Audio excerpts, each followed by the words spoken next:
Nous nous trouvons au château de Pizé aujourd'hui, en Bourgogne, et nous avons rassemblé ici tout un panel de véhicules Sprinter pour fêter et marquer les 20 ans du véhicule. En fait, le nom Sprinter a été lancé officiellement en 1995 sur cette génération de véhicules utilitaires. Aujourd'hui, en 2015, nous sommes à la 3e génération de véhicules et de les véhicules qui sont juste là. On a donc le tout premier Sprinter datant de 95, le jaune, et la toute dernière génération donc, qui est là derrière nous, le véhicule gris. Alors, nous sommes fiers de présenter le Sprinter édition 20 ans. Le but est de fêter dignement les 20 ans de ce véhicule grâce à des équipements qui vont valoriser le conducteur. Ça commence par l'esthétique avec des pare-chocs peints, une couleur métallisée, des jantes en alu de 16 ou 17 pouces. Ça passe aussi par l'intérieur avec des petits détails comme les tapis de sol brodés et d'autres équipements spécifiques comme le volant cuir par exemple sur la version combi. Mercedes-Benz France et la nouvelle division utilitaire bouge, va de l'avant et fait toute une action d'intégrer le Made in France, la qualité, la technologie, le savoir-faire de nos carrossiers français avec la marque Mercedes pour définir des produits uniques, spécifiques, taillés sur mesure, de très très haute technologie pour satisfaire le marché français et tous nos clients. Il existe plus de 600 000 versions différentes du Sprinter. Donc ça passe par le fourgon, qui est le gros des ventes. Ça passe par le châssis qui est destiné à être carrossé par un intervenant extérieur. Et également la version combi, jusqu'à 9 places. Plusieurs atouts. Le premier, évidemment, qui est primordial, c'est la rentabilité. C'est-à-dire un véhicule qui va être efficace et utile, qui va être immobilisé le moins possible.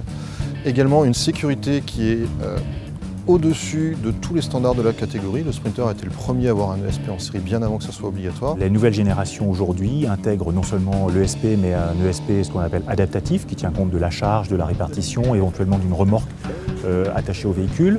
C'est un véhicule qui intègre des fonctions telles que le Crosswind Assist, c'est un assistant de trajectoire en cas de vent latéral.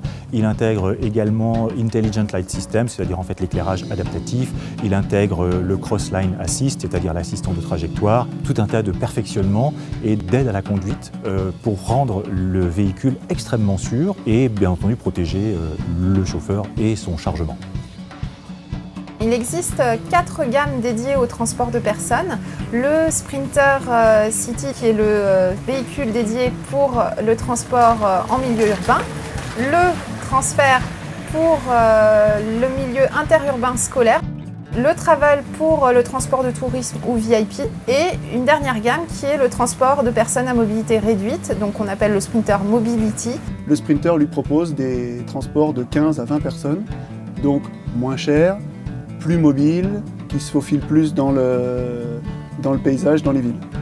Un minibus minicar sur 3 en France est un Sprinter Mercedes-Benz. Les volumes du Sprinter en France, qui constituent la colonne vertébrale de notre activité et certainement de celle du réseau, s'élèvent à 10 300, 10 400 véhicules en 2014 et que nous reconduirons certainement en termes de volume pour l'année 2015.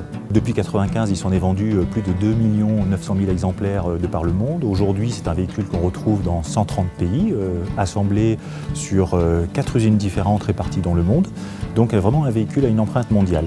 Son avenir, il est de plus en plus important. C'est une gamme qui a été créée à la base en après-guerre pour reconstruire l'Europe détruite et qui aujourd'hui a muté, notamment suite à Internet, puisque la vente par Internet a multiplié le nombre de colis et de livraisons et le véhicule est tout à fait à sa place dans cette optique.